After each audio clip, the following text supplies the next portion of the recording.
I now invite His Excellency Munir Akram, President of the Economic and Social Council and Permanent Representative of Pakistan to the United Nations, to make a statement.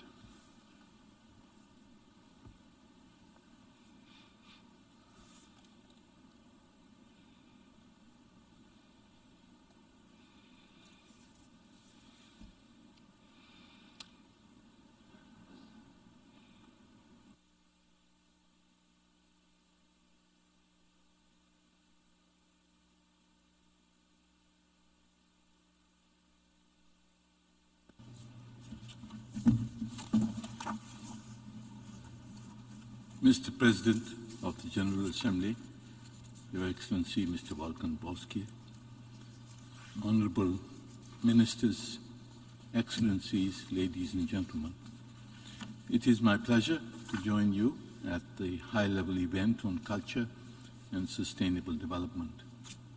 Culture's contributions to sustainable development are well recognized. Today we gather here with one unified vision to mainstream cultures within our respective policies and activities to achieve a more equitable society.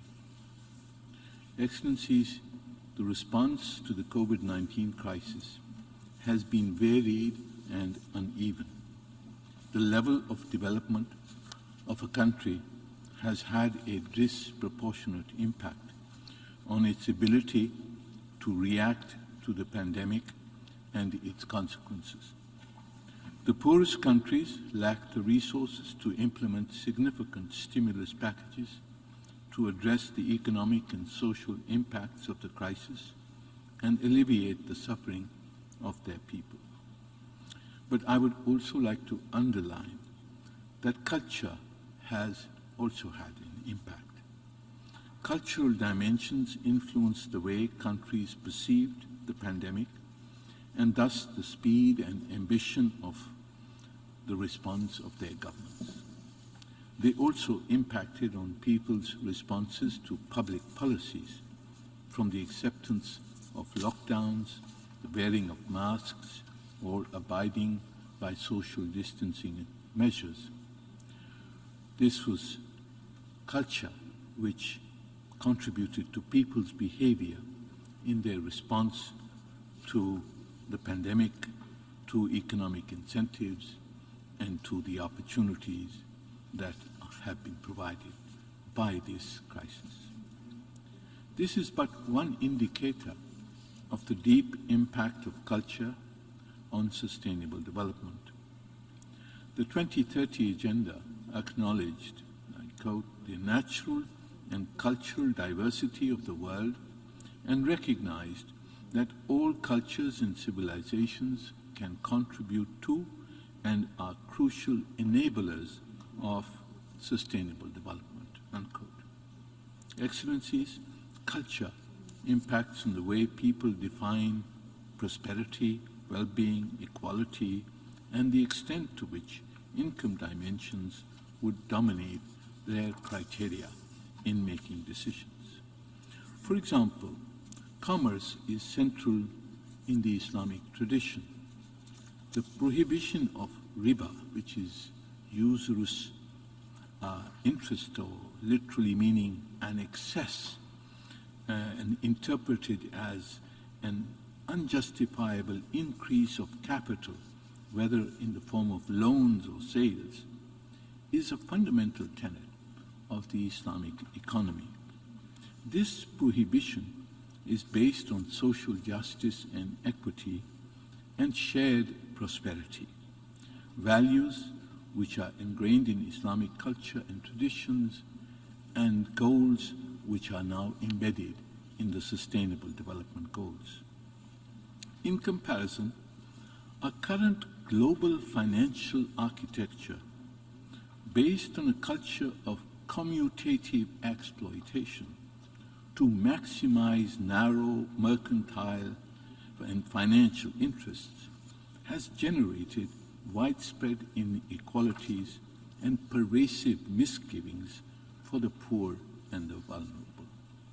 This has also brought humanity to the brink of a massive climate catastrophe, which our Secretary General termed as one of the four horsemen of the apocalypse.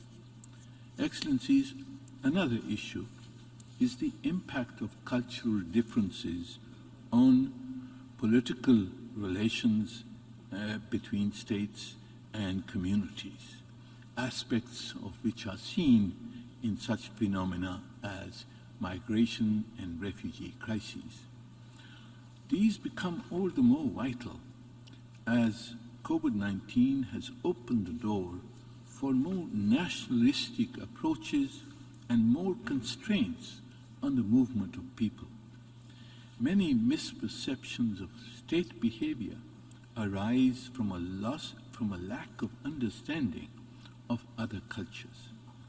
In our globalized world, there is increased interaction among all cultures and civilizations.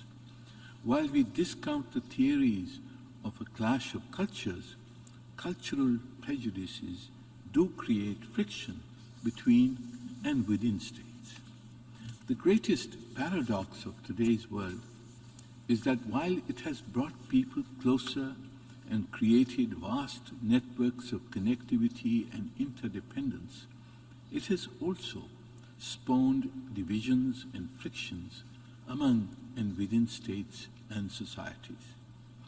The exploitation of COVID-related fears to stoke racism, stigmatization, and violence against states, individuals, and groups demonstrate the deep-rooted nature of the challenge ahead of us. In many places, the virus has aggravated the tensions caused by cultural and religious differences, inciting new forms of discrimination and violence. One example is the lack of appreciation of the impact of insults to religious personalities, holy books, and the conflation of religion with terrorism and violent extremism, and the social profiling of people of different ethnicities.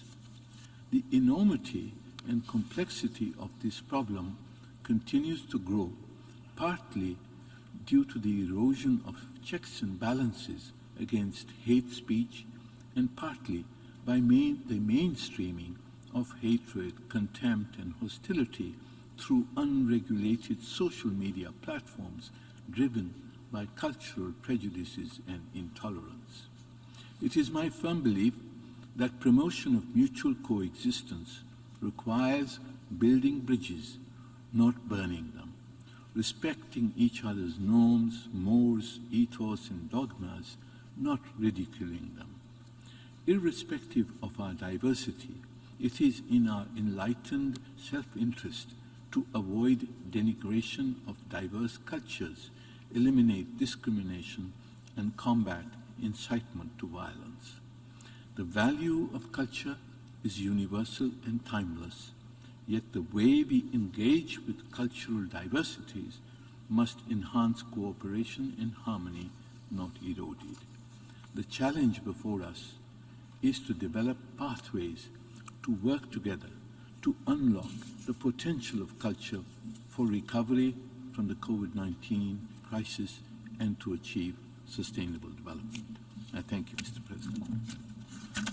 I thank the President of the Economic and Social Council for his statement.